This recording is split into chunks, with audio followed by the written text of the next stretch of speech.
Yo, what's up guys? Today we're going to be talking about gear. More specifically, is the Sony A6500 worth it in 2019?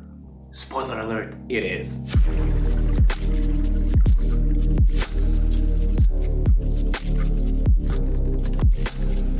So the first reason why we think the Sony A6500 is still worth it in 2019 is that 4K. Man, is it sharp. We have like 34-inch monitors, 4K, and it looks phenomenal on like even a big screen. It's really good, and we can't believe that this camera actually came out in 2017, and it still holds up so well. Like with all these Sony A7 series cameras coming out, I personally don't find a reason why I would switch. They literally have the same quality when it comes to video. Okay, it's full frame, but it's pretty much the same. If I need to name just one issue, it's that it doesn't do 4K 60.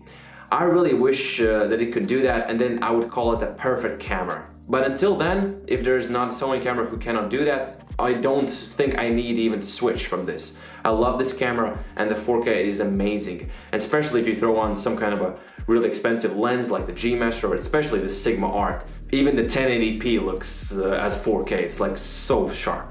It's really good. Let's start off by saying how fast and reliable the autofocus on the Sony A6500 is. Man, some people say Canon's autofocus is amazing, but Sony is on the level with Canon, to be honest with you.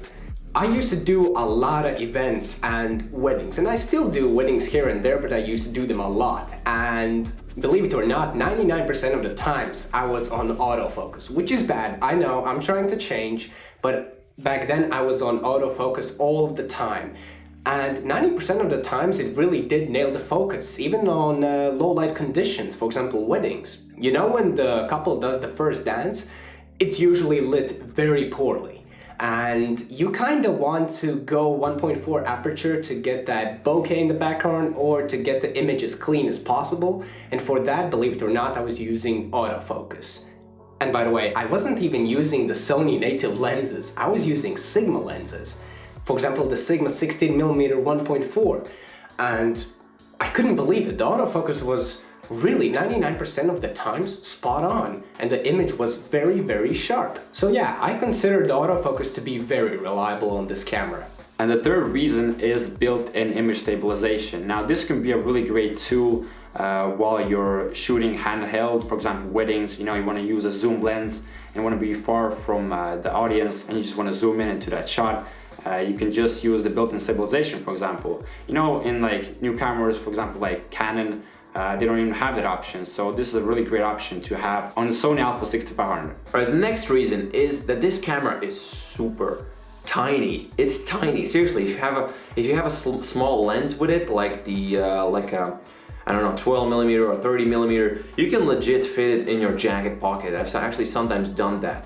You can just pull it out and shoot. It's so compact. When you're traveling, it's light as well. It doesn't take a lot of space in your bag. It's just crazy that this camera, this small, can pack such a firepower. Seriously, it's really good.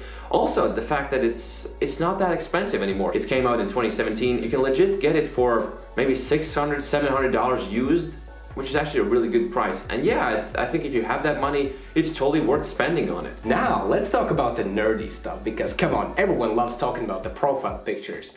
So our team basically uses S-Log2 and Cine 4. We use Cine 4 for low light situations and S-Log2 to get that dynamic range during daylight. A lot of people use PP2, PP3, whatever, but we kind of just stick to PP8 because, well, so far it's given us pretty good results. But the reason why we really like that there are so many profile pictures is because we realized that this camera is very customizable. So let's say you're filming an interview. You don't really want to do a lot of post-production, right? So what you do is you maybe turn off the profile pictures, or you just turn down the black level or the sharpness level. It's already gonna produce a pretty neat image, and you're not gonna do a lot of post-production. And as for the S-Log2, that dynamic range.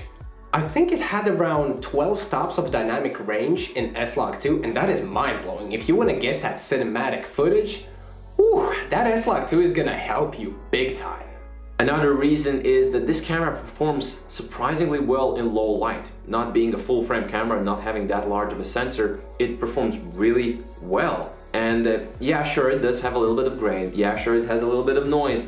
but for some reason we actually love how the grain looks like. It looks super cinematic, and you don't want your scenes to be super clean and always, like if you're going for that cinematic look, many people do in post, they apply some grain on it to look good. So yeah, we really love the low light capability, especially if you combine it with some sort of a wide aperture lens like 1.8, f2, those work really well. The low light is not so good for the pictures. I'm also a photographer, so I don't like how it performs in low light in pictures, but in video, it does its thing. It's amazing. And the last reason is 120 frames per second. Now, if you compare the Sony to other cameras that are way more expensive, some of the cameras don't even have that feature. So it's actually really, really affordable.